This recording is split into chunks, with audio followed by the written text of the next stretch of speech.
Welcome everyone to Pathways Through the Orchard. Tonight's parsha is Parshat Vaeira, and we're going to be looking at one verse and using it as a way of understanding more about who Moshe Rabbeinu was, and many connections that we can learn from this verse. So if anyone wants to look, it's the first verse of the 7th chapter of the book of Shemot, 7:1. So this is after Moshe's returned to Egypt. He went to Pharaoh already. Pharaoh made it harder on the people. And now God says, go back to Pharaoh and tell him again, let my people go. And at first Moshe says, Bnei Yisrael won't listen to me. How do I expect Pharaoh to listen to me? And then he says a second time, he says, how is Pharaoh going to listen to me? I'm uncircumcised of my lips. In other words, Moshe is somewhat unsure of himself at this point. Later, that's a whole subject in itself. He gains in confidence till he became maybe the greatest leader in Jewish history. Probably the greatest leader in Jewish history. But in the beginning, he was at the burning bush. He was very reluctant to take on the role of leader. And then after he goes to Pharaoh the first time, and Pharaoh just pushes him off, so he was somewhat unsure. So this is where this verse comes in. V'yomer Hashem el Moshe. God says to Moshe, Re'ei netaticha Elokim lepharaoh, va'aron achicha yeh neviyecha. I have placed you, and this is what we're going to discuss. Usually, we relate the word Elokim with God. And here God is saying, I am putting you as an Elokim to Pharaoh. And Aaron, your brother, will be your prophet. So it's obvious that this verse needs some explaining. What does it mean when God says, I have put you as Elokim? We'll translate it for right now. I've made you a god for Pharaoh, and Aaron will be your prophet, just like God has his prophets, Isaiah, Jeremiah, Ezekiel, etc. Aaron will be your prophet. So it's kind of obvious that it can't exactly mean I have made you a god. So the Onkelos, the Aramaic translation, which is very important because it's not only in a translation, it's also an explanation. So Onkelos translates the word Elokim here as Rav. And here it doesn't mean like a Rav, like a rabbi. I made you you're now Pharaoh's rabbi. That's not what it means. It means you're in the stronger position. I am placing you in a stronger position than Pharaoh realizes. That's what Onkelos says, Rav. What does Rashi say? So Rashi says, Shofet v'rodeh. I have placed you as a judge. A shofet is a judge. And a rodeh we'll use the term policeman, or an enforcer of law. Rashi continues, lir doto b'makot v'yisurin, to kind of like lay it on him, the plagues and suffering. That's what Rashi says this term Elokim means here. You're going to be in the position of being a judge, but even more so, the enforcer of my law, which is that there are going to be plagues to force Pharaoh to let you out of Egypt. And later in the Torah, when it's talking about laws of judges, their judges are called Elokim. So here we see three different explanations. Actually, this is very close. This is probably why Rashi says, I have made you a judge. Because later on, that's what a judge is called. And we're told that anyone who pronounces a true judgment is a partner with God in the creation of the world, the maintenance of the world. So here we see that a true judge who is applying God's law, the law of the Torah, is considered a partner with God in the creation of the world, the purpose of the world. So here, the point is, at first we might have thought, what does it mean? God is making Moshe an Elokim, a God? But we see it has these other meanings. Nonetheless, later in the Torah, Moshe is described as Ish HaElokim, the man of God. And there it does mean God, the man of God. That could be interpreted in many different ways. That could be interpreted as God's messenger, the channel through which God works in the world.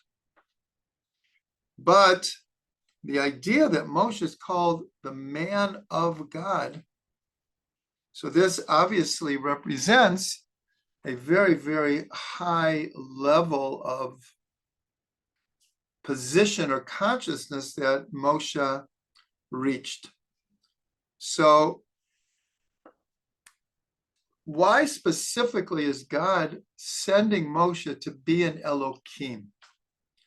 So one of the reasons is, and this is later in the book of Isaiah, where Pharaoh is quoted as saying, "The Nile is mine, and I created it." The Nile is mine, and I created it. We have to understand, to this day, if anyone's seen a picture of Egypt from outer space, Egypt is not a small country. It's a pretty big country. It is 98% from space brown. Only along the Nile River do you see any green. The rest of it is pure desert. And this goes back to ancient times. It was the sustenance of Egypt. All the food was grown by the Nile. The water, you can't live without water. It was coming from the Nile. And so Pharaoh declares, in a sense, that I am God. The Nile is mine, and I created it. And so here we see what's called a Mida Keneged Mida, where Pharaoh, who thinks he's God, God says to him, I am sending you as the counterbalance. And that's why it uses, because the Torah could have used the word shofet. I am sending you as a shofet to Pharaoh. But no, it says Elokim. And so here we see that there is a Mida Keneged Mida here. Is Pharaoh, you think you're God? Well, I'll send you one of my messengers who is an Ish Elokim, who is a godly person. That's how we would translate an Ish Elokim, a man of God, means a godly person. In a different place in Isaiah, so Pharaoh is called a snake. He's called the great serpent. Now, as soon as we hear the word snake, Nachash, of course, we think of the Nachash in the Garden of Eden. And the archetypal portrayal of evil, that the snake, that was his role, as it were, in the Garden of Eden. So here we're going to see another counterbalance, a very well-known gematria that many of you, I'm sure, have heard, is that the gematria of Nachash, 358, is the same gematria as Mashiach. Mashiach is 358. What do we learn from this gematria? An obvious teaching is that, in a sense, only the Mashiach is able to defeat the archetypal symbol of evil, the snake. And that includes within us, because the teaching from the Baal Shem Tov is that every person has a spark of Mashiach, and that spark of Mashiach is what gives us strength to defeat our own evil inclination. That's a very, very fundamental and actually a very profound idea, is what gives us the strength to defeat our evil inclination. The Talmud says that if God would not help us, no one would be able to vanquish the evil inclination. It's 24/7, quite literally 24/7. It's nonstop. And the Gemara also says that the Yetzer Hara is out to kill us. Now that is certainly spiritually, but we know many times when we adopt lifestyles that are far from healthy, and we drink too much drugs, whatever it is, it can lead to death. It can lead to physical death. So here we see that in two different ways, the terminology of God is sending Moshe to be an Elokim to Pharaoh is a mida k'neged mida, the Nachash versus Mashiach. Let's not forget that Moshe is the soul of Mashiach. Hu ha-goel harishon, hu ha-goel ha'acharon. He is the first Redeemer, and he will be the last Redeemer. The soul of Mashiach will be, along with David, along with King David, will be manifest in the Mashiach. So here we have the beginning of an understanding of why this terminology. Now we see another amazing gematria is throughout the Torah,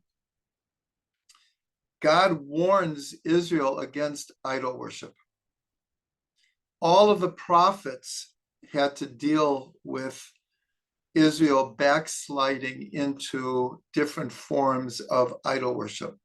And in the Torah, one of the terms for idol worship is Elokim acherim, other gods. Elokim acherim, other gods. So it turns out that this term, Elokim acherim, equals exactly in gematria Moshe. Moshe is the counterbalance to other gods. So here again, we have another, I won't call it a proof, but another support for understanding why God chose in the Torah to use this idea of I'm sending you as a Elokim to Pharaoh.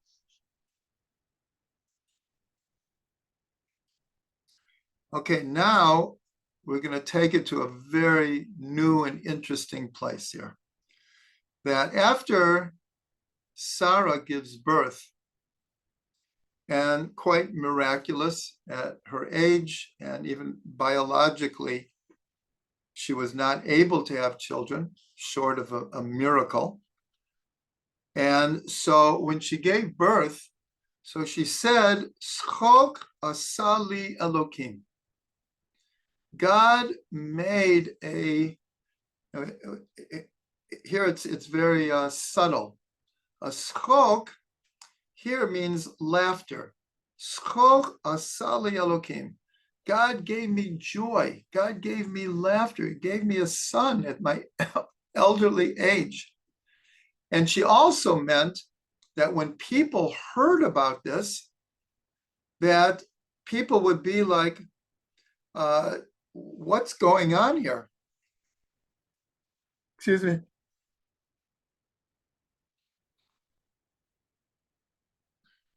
Thought I was going to sneeze. Sorry. So she said, Chok asali Elokim. God has made a great joy for me. But chok also means in modern Hebrew, it's like a joke. A joke can be like in a positive way, and it can also be more like a negative way. Here, we don't understand it in a negative way. Sarah is full of joy. She's like besides herself with the miracle that's occurred here, and that's the meaning here. Schok asali Elokim. Now, the word schok is the same root as Yitzchak. There's a play on words here.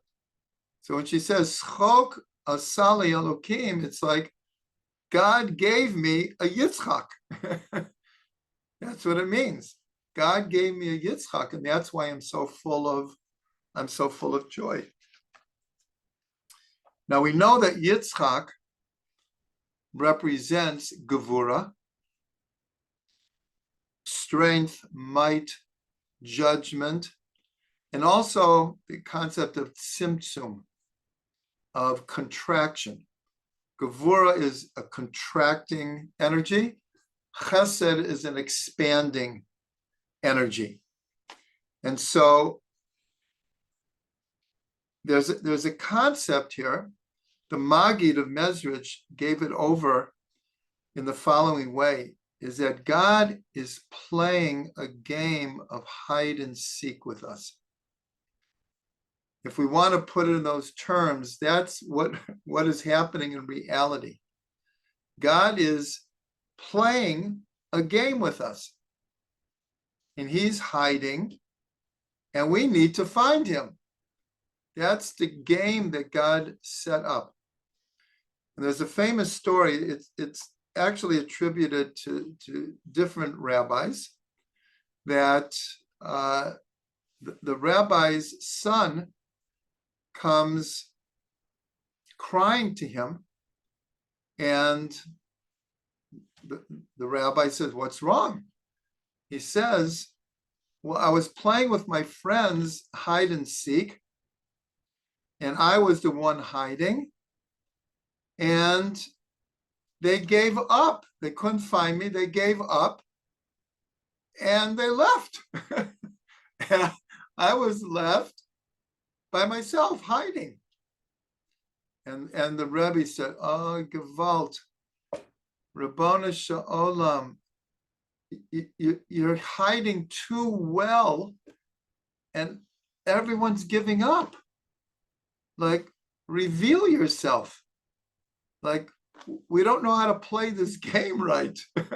We can't always find you. We want to find you. That's the game. We want to find you." So the Magi turned it into a great lesson. So it's in Hasidus, one of the ways of understanding Schok Asali Elokim is this idea that God is playing a game with us. He's playing a game with us. But he wants us to find him. He wants us to find him. So we can answer back, though, if you want us to find him, so don't hide in such a good place that we just can't find you. Come on, help us out here a bit.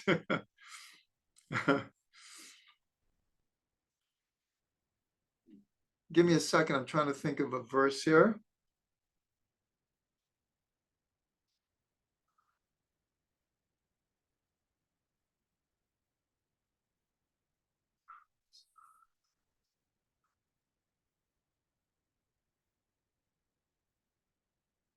I'm going to paraphrase it.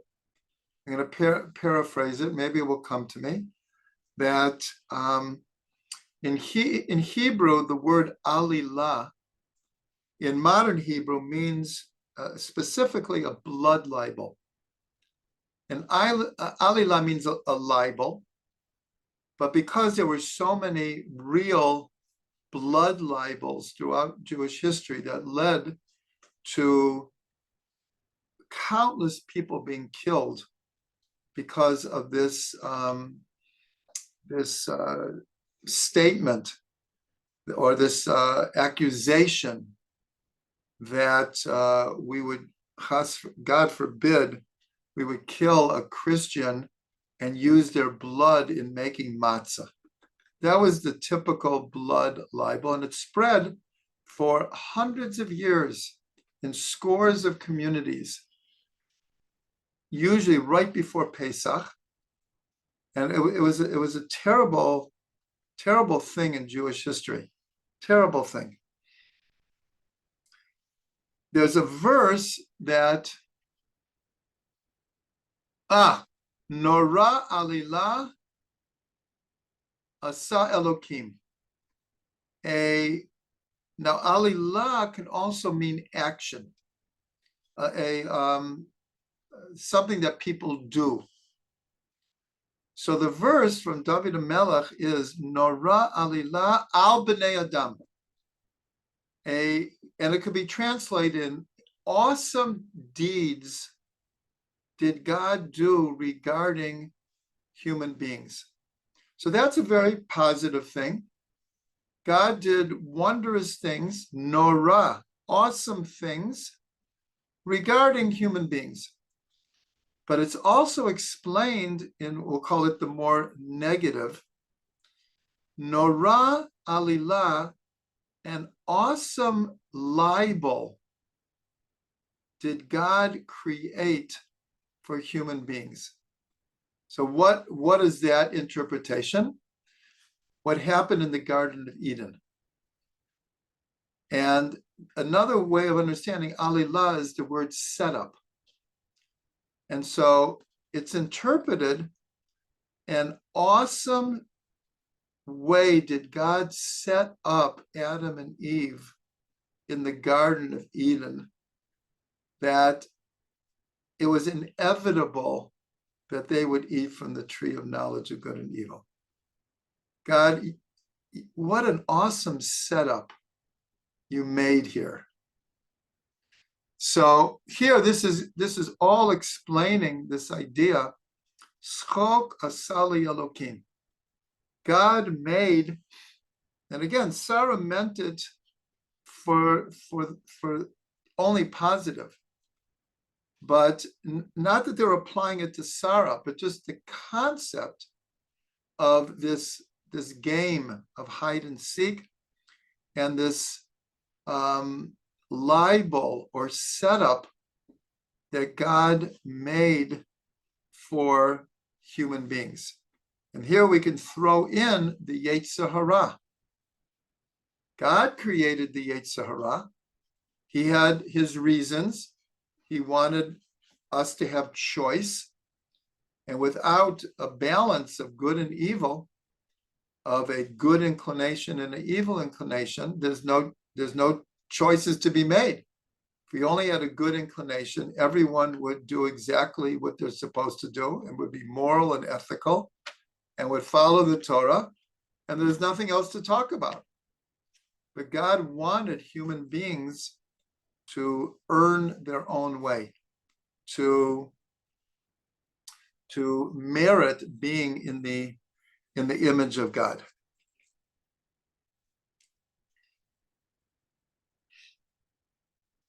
So going back to this idea of schok is connected to Yitzchak. Yitzchak is connected to Gevura, and Gevura is connected to Tzimtzum, the idea of contraction.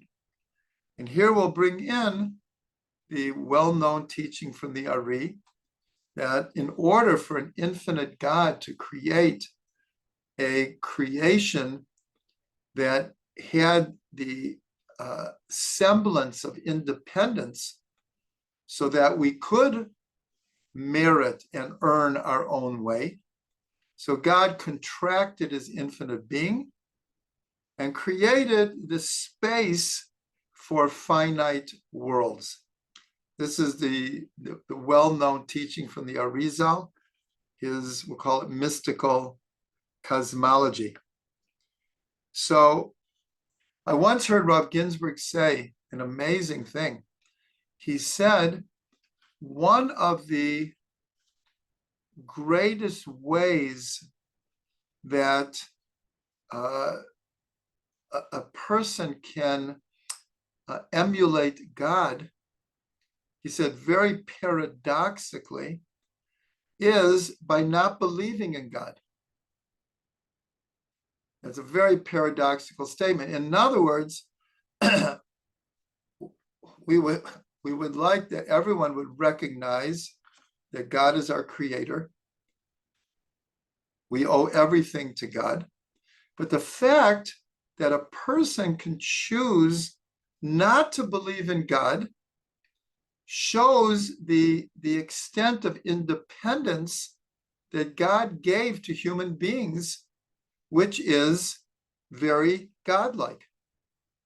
It's very paradoxical. I remember him teaching this and it was like, whoa. So here we see that when the snake comes to Eve and is asking her about what she can do, what she can't do, and she says, we could eat from all of the trees except this tree. And the snake says, do you know why?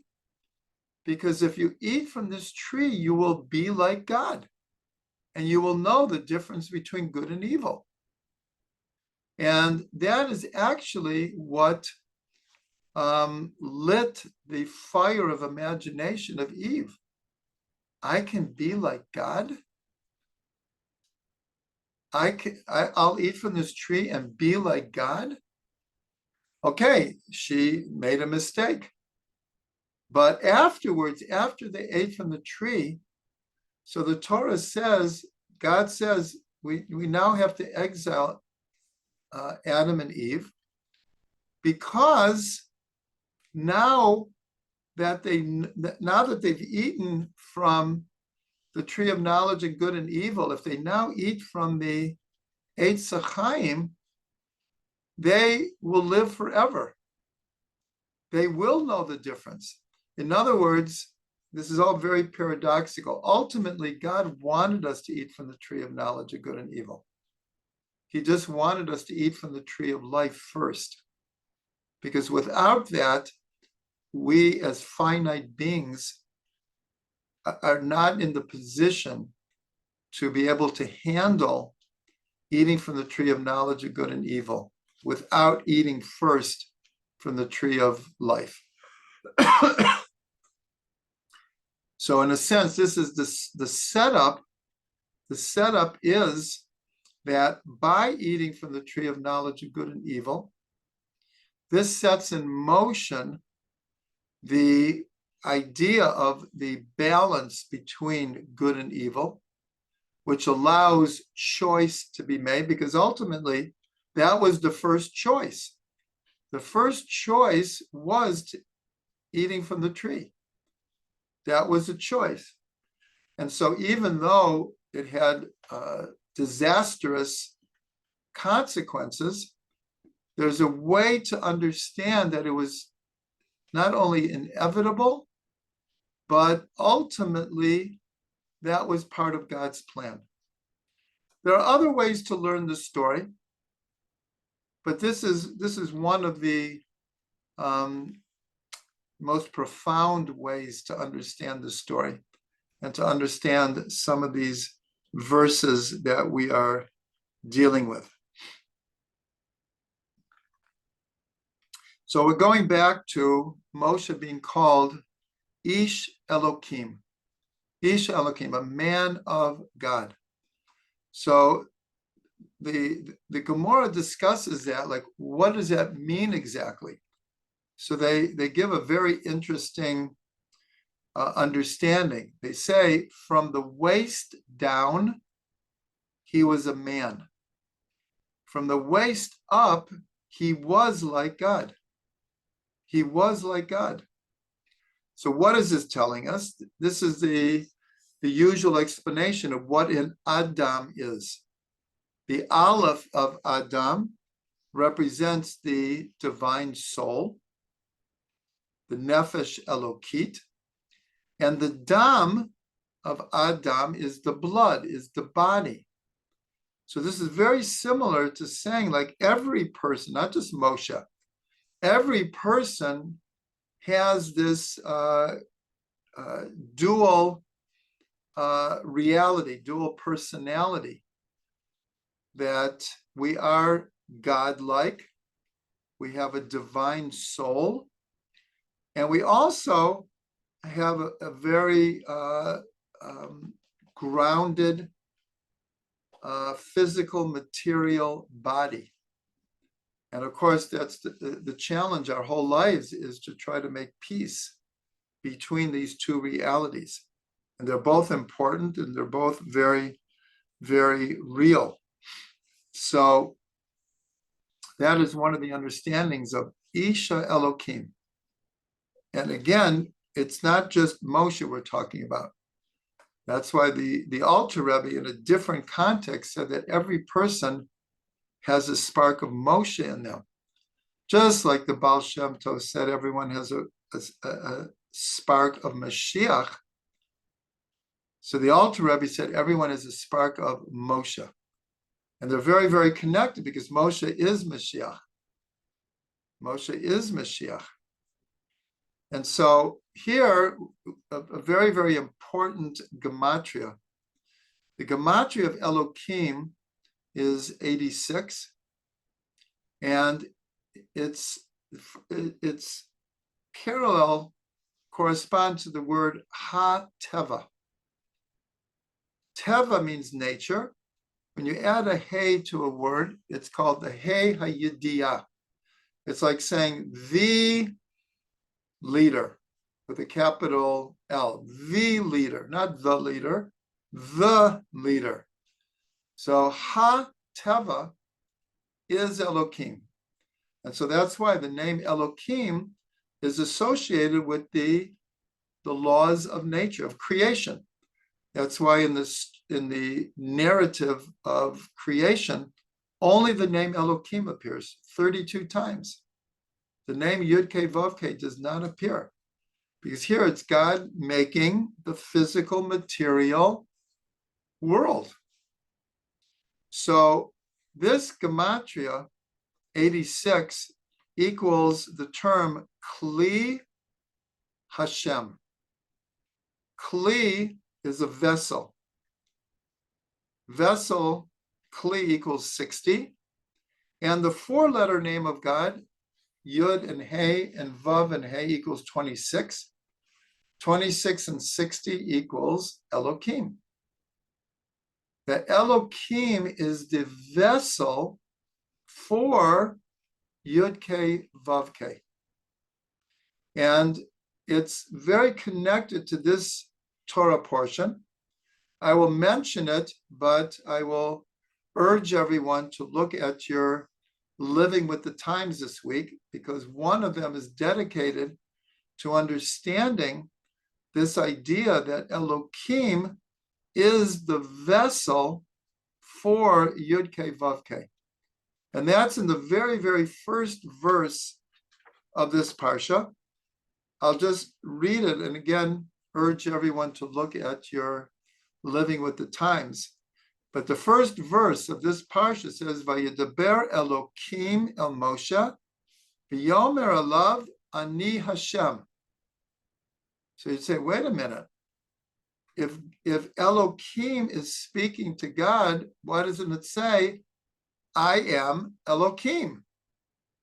No, it says, I am Yud-Kei Vav-Kei. And this is where the unity of these two names come together. And we say it every day in the Shema. Shema Yisrael, Hashem, Yud-Kei Vav-Kei, Elokeinu. Elokeinu is Elokim Shalanu. Hashem Echad. So here in the Shema, we say it every day. We have these two different names of God, seemingly or on the surface representing two very different energies. But this first verse is saying they're the same. Hashem hu ha'elokim. And that's the subject of one of the Living with the Times this week.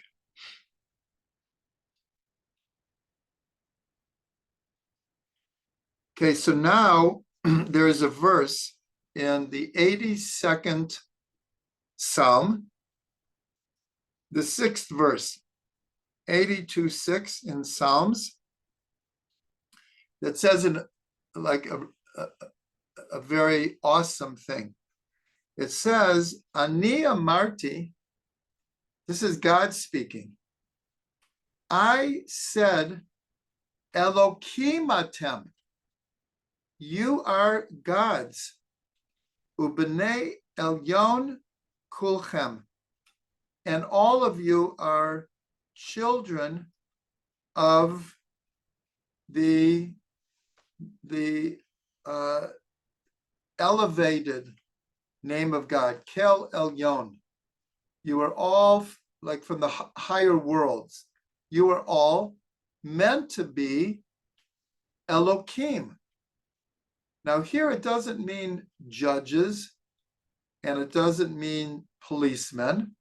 It means that the birthright of humanity is to be godlike, is to be a vessel for God, for Yud-Kei Vav-Kei. That is what our birthright is. The verse continues though, but you blew it. You didn't live up to your birthright. You didn't live up to your potential. But the fact that God says, Elokim atem, you are meant to be not God, like the God, but you're meant to be God-like. That is who we are. That is the Aleph of Adam. That's the divine soul within us. So I can't remember which class. I just related this. If it was to this class, you'll pardon me, but we're going back 40 years to a class that Rav Ginsburg gave, and he was talking about Mashiach. And he said, this was in the late 70s. And he said, you know, in the 60s, there were a lot of people who thought they were Mashiach, mostly from taking drugs. There were many, many stories of people who thought that they were God. He said, the truth is, they were onto something. They had contacted a very, very deep place in their souls. He said the problem was they all thought they were the God, the Mashiach. They thought they were the Mashiach, instead of understanding that they had a spark of Mashiach, which is a very different thing than being the Mashiach. So here we have a question. We're also told, the Baal Shem Tov told us that the divine soul is a chelak elokah mima'al, and then the Alter Rebbe added the word mamash, an actual part of God above. So the question is, just like people who, most of them got that to that place through drugs, that they thought they were the Mashiach. The question is, when we understand that we have a divine soul, does it lead to pride or does it lead to humbleness? This is a big question. There are a lot of people out there who have tremendous potential, tremendous soul powers, tremendous influence, charisma. The question is, how is that used?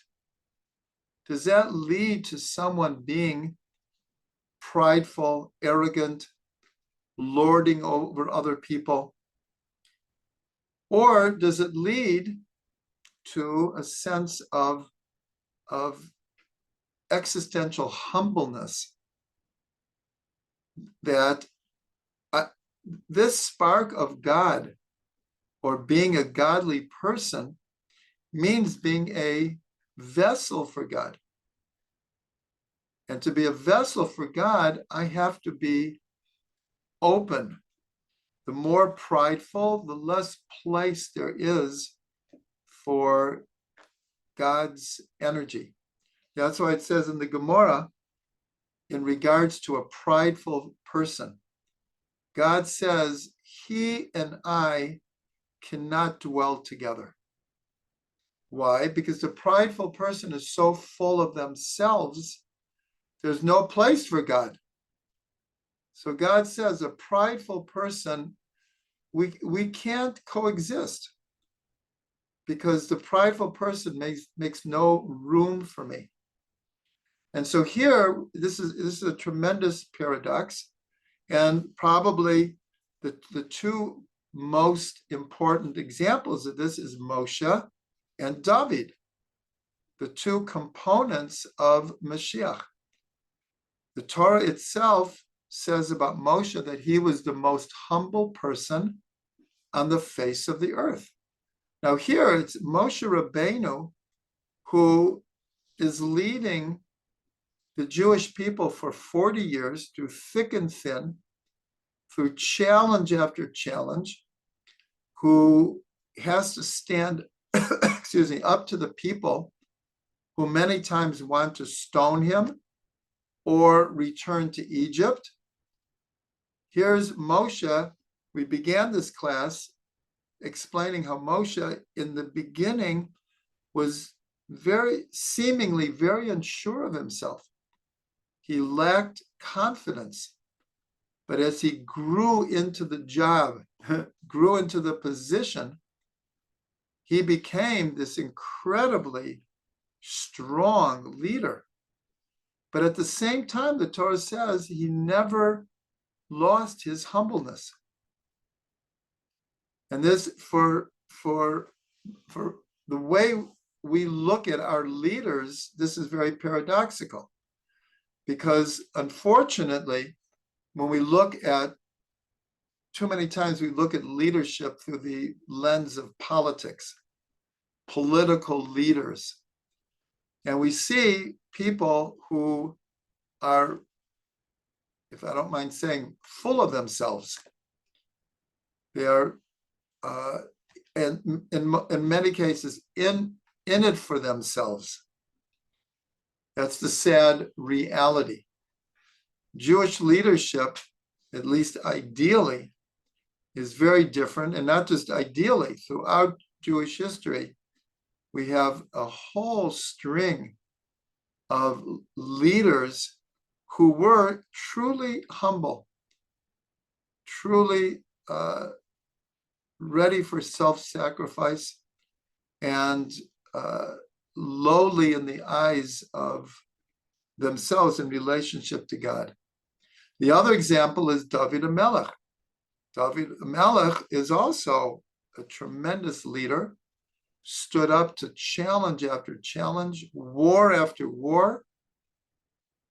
And yet about himself, he says, V'hayiti shafel be'enai. I was very lowly in my own eyes. This comes from when he's bringing the ark up to Jerusalem, and he is beside himself in joy. And he is dancing wildly. And his wife sees him from the window, and when he comes home, she berated him. Like, you made a fool out of yourself. And David said to her, V'hayiti shafel be'enai, you don't understand what was going on there. You don't understand what pure joy is. But while it appeared to you that I was full of pride and acting out, I was totally humble before God in my own eyes. So here we have the two components of Mashiach. Mashiach will be the greatest leader ever, because he will lead the entire world to a recognition of God. He will bring the whole world to embrace cooperation and harmony and peace between peoples and nations. He is the ultimate leader. And yet, he's composed of David and Moshe, who are truly, truly humble.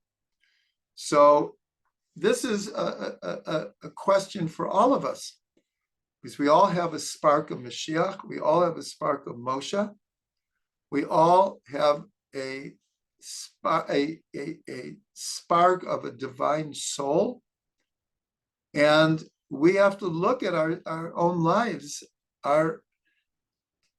Does this lead me to pride, or does it lead me to existential humbleness? And Baruch Hashem, we have leaders that we can see, and they're not the only ones. Throughout Jewish history, there are so many leaders who expressed great strength and led and had iron wills, but it never went to their head. They maintained a truly humble understanding of who they were in relationship to God.